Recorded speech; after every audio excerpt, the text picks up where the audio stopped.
So in the last video, we talked about friction forces. We talked about static and kinetic friction. And in this one, I hope we're going to start seeing how they're used. So I've set up a system here. This is what's called an inclined plane problem, which is just a problem that takes place on an inclined plane. There's some specific geometry that goes along with inclined planes. I have a video on that. If you have not watched that video, it'd be advantageous to stop this one. Go watch that one first, and then come back here. So I'm going to assume you've watched that, and so when I start putting in angles, I'm not going to explain where those come from because that's on another video. So I have a mass sitting on an inclined plane, and it's not moving. So the only reason, hopefully, we can see that this mass would not be moving is that there has to be some static friction present. If this were frictionless, the thing would just slide right on down. But if it's not moving and I have this situation, there has to be static friction involved. So let me draw a free body diagram of that. I have gravity, mg. I have a normal force acting from the plane. Of course, the plane is inclined, so my normal force will be inclined. And I will also have a static frictional force. Now, we have to figure out which direction that's going. It's going to be along the plane. Any motion that will involve friction will be along the plane. But remember, the static friction, all friction forces oppose motion, but in the case of the static friction, we have to say that it opposes the impending motion.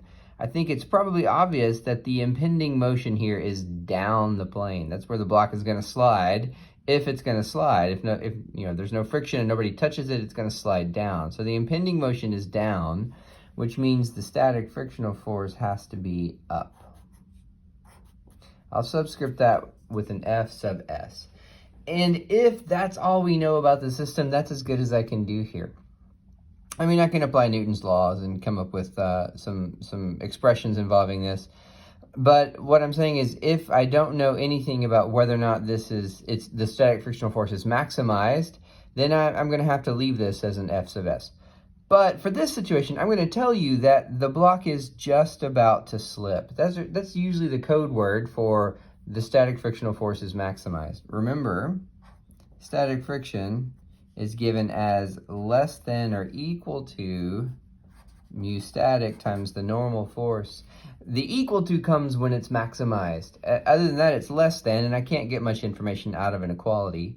But if this is an equation, then I can get some good information out of that. So let's take it for granted that in this case, the static frictional force will be equal to mu static normal. So when I start to put it into my Newton's second law formulations, I'm going to write mu static normal in place of the static friction force.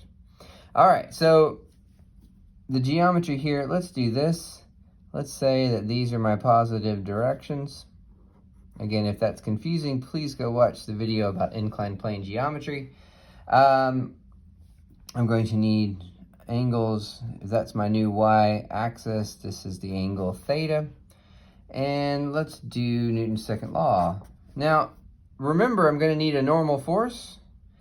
Normal forces occur here, at least the way I've drawn this coordinate system, in the y direction. So I will need to do Newton's second law in the y direction in this case. All right, well, hopefully if we know that if it's sitting still, there is no acceleration in the y direction. And even if it were sliding up and down the plane, it wouldn't be moving off of the plane. It wouldn't be going up or going down into the plane. So even if it were sliding, in this case it's not sliding, the acceleration in the y direction is 0. So what am I going to get there? Well, positive, I've got the normal force, and then in negative, I've got a component of gravity. That's going to be mg cosine theta, right? That's along the dotted line here. That's my component. That's adjacent to theta minus mg cosine theta. That's is equal to 0. Therefore, n is equal to mg cosine theta. Let me do one in the x direction now. Sum of the forces in the x is equal to ma sub x. Again, I'm in equilibrium. I've told you I've got the static friction case, which means that there is no acceleration. So in the x direction, it looks like what I have is the static friction force and the x component of gravity. This is what's somewhat weird about inclined plane, is that I have to resolve gravity. Normally I resolve everything else, but in inclined planes I resolve gravity into x and y components. So I need the static frictional force, Fs, in the positive direction, minus the force of gravity that's directed down the plane. That's going to be mg sine of theta. That's equal to 0. Therefore, static friction force is equal to mg sine theta. Let me go ahead and put in, for the static frictional force, mu static times the normal force, which I calculated the normal force here, is mg cosine theta. So I'm going to write mu static mg cos theta minus mg sine theta. What I should really do, instead of writing minus is equal to 0, I should just make that equals, right?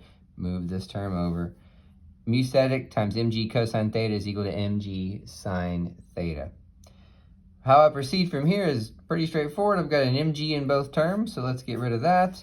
To get mu static by itself, looks like mu static is equal to sine theta over cosine theta, which is equal to tangent theta. That's a really interesting result. This is the result for the coefficient of friction as long as this object is just about to slip. That is to say, we have maximized the static friction. In that case, what you can definitively say is that the coefficient of static friction between this object and the ramp is equal to the tangent of theta. Now, this is just one object, right? If I attach another object over a pulley, say, to make an Atwood machine, I will find a slightly different expression.